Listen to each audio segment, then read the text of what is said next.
Kali ini kita akan bahas tentang bagaimana menyimpan file Photoshop. Kita punya objek di sini.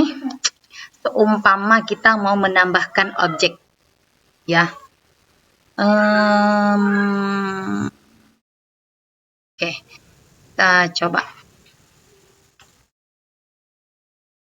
ambil elliptical tools, kemudian kita ambil yang ini, kita buat Ctrl J. Sekarang kita sudah punya dua objek, ya.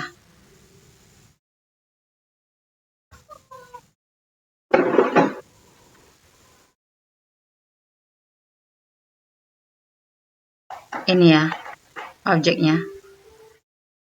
Nah, perhatikan di bagian palet layer. Kita punya dua objek sekarang.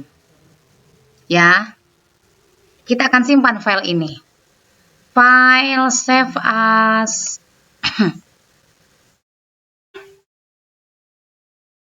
Jadi, ketika menyimpan dokumen,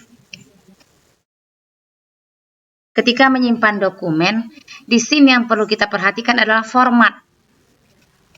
Jadi seumpama kita menyimpan dalam bentuk file PSD, kita simpan ya. Kita simpan di desktop biar gampang nanti nyarinya, desktop.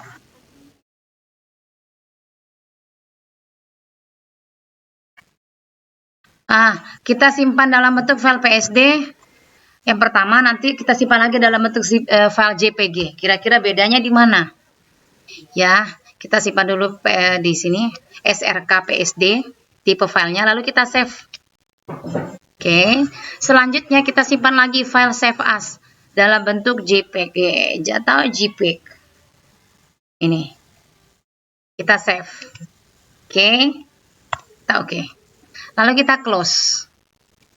Nah, kalau kita Ctrl O, kita buka file yang barusan kita simpan. Ya. Kita punya dua file sekarang nih. Yang tadi PSD itu nama filenya itu sebenarnya ada Photoshop image, kemudian JPEG. Kemudian open. Lalu perhatikan di sini. Ini yang jenis file PSD, SRK PSD. Kemudian yang ini SRK JPG. Perhatikan bedanya di mana. Kita bahas yang PSD dulu. Yang file PSD, perhatikan di palet layer. Masih kita punya dua objek di sini, layer 0 dan layer 1. Ya. Sementara untuk file yang JPEG, jenis JPEG, itu perhatikan di bagian palet layer. Kita hanya punya satu objek. Jadi, seumpama kita butuhkan sebuah file yang akan kita nantinya suatu saat akan kita edit kembali, itu sebaiknya kita simpan dalam bentuk file PSD. Seumpama sudah fix mau kita gunakan, kita simpan dalam bentuk JPG. Karena kalau yang dalam PSD dia masih dalam bentuk file mentah ya, masih bisa kita rubah. Oke, di situ ya perbedaannya file PSD dan file JPG.